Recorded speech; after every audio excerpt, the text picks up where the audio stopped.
जी, नमस्कार, जय किसान सबको।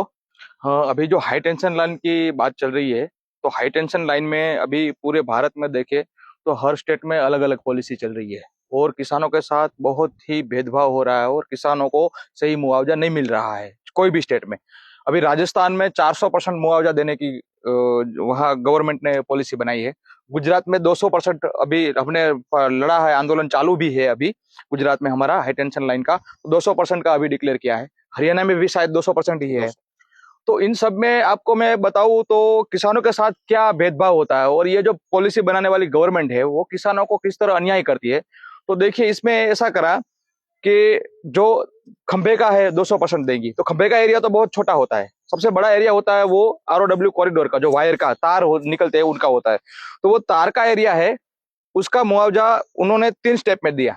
कभी गांव है तो वहां 30%, कस्बा है तो वहां 45% और शहर है तो वहां 60%। तो ये भेदभाव कर दिया किसान के साथ, किसान की भूमि के साथ। कैसे भेदभाव किया कि देखिए, गांव की कीमत है 1 एकड़ की शायद 1 करोड़ रुपए, और कस्बे की कीमत है 2 करोड़ रुपए, और शहर की कीमत तो 3 करोड़ रुपए। तो कीमत में तो भेदभाव है, कीमत अलग अलग है।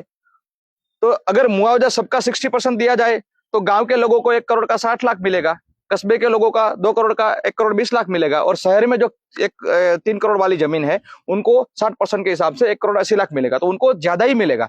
लेकिन उन्होंने क्या किया, शहर वालों को कीमत भी ज्यादा, मुआवजे भी ज्यादा, और गांव वाले को कीमत भी कम और मुआवजा भी कम, 30% किया। तो ये तो भेदभाव है ना। चाहे जमीन का, या तो आप एक काम करो, सबका मुआवजा 60% कर दो, या तो फिर सबकी कीमत एक जैसी कर दो। भाई गांव को 30% देगा, कम देगा चलेगा, लेकिन जहां शहर की कीमत 3 करोड़ रुपए है तो गांव की भी जमीन की कीमत तुम 3 करोड़ कर दो, फिर उसका 30% दे दो। तो ये किसान को कीमत भी कम, मुआवजा भी कम, मतलब जो गांव के किसान है उनके साथ बहुत बड़ा भेदभाव किया गया है इस पॉलिसी के अंतर्गत। दूसरा मैं आपको बताऊं कि अभी इसमें इलीगल काम भी चल रहे हैं। जैसे कि जो गवर्नमेंट ने लाइसेंस दिया है किसी भी कंपनी को ये लाइन बिछाने का, तो लाइसेंस वो शर्तों के अधीन दिया है। उनको ऐसा पीला पास नहीं दे दिया है कि आप कहीं पे भी कुछ भी काम कर लो। उनको भी नियम कानून लागू पड़ते हैं, उनको भी शर्त माननी होती है। तो उसके जो परिपत्र राजपत्र बाहर करे हैं सेंट्रल गवर्नमेंट ने, उसके टर्म्स एंड कंडीशन नंबर 2 में ऐसा लिखा है कि जिस स्टेट में जो कंपनी काम करेगी उनको वो लोकल अथॉरिटी की परमिशन, रिक्वायर्ड परमिशन लेनी है। और इलेक्ट्रिसिटी एक्ट के तहत लोकल अथॉरिटी में सेक्शन 2 के सब सेक्शन के अंदर ग्राम पंचायत को लोकल अथॉरिटी में डाला गया है। तो लोकल अथॉरिटी मतलब ग्राम पंचायत आ गई। तो ग्राम पंचायत का अपना कानून है, उसके सेक्शन 104 के मुताबिक ग्राम पंचायत में कोई भी कंस्ट्रक्शन आपको करना है तो पंचायत की मंजूरी लेनी चाहिए।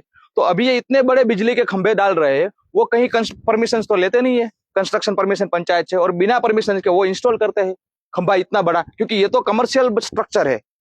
अगर गांव में हमें छोटा सा मकान भी बनाना है तो as per section 104 of panchayat act हमें पंचायत की मंजूरी लेने के बाद ही हम, वरना वो इलीगल कंस्ट्रक्शन हो जाएगा। उसका डिमोलेशन आपने देखा है, बुलडोजर एक्शन होता है सब जगह पे, इसी के ऊपर तो बुलडोजर एक्शन होता है।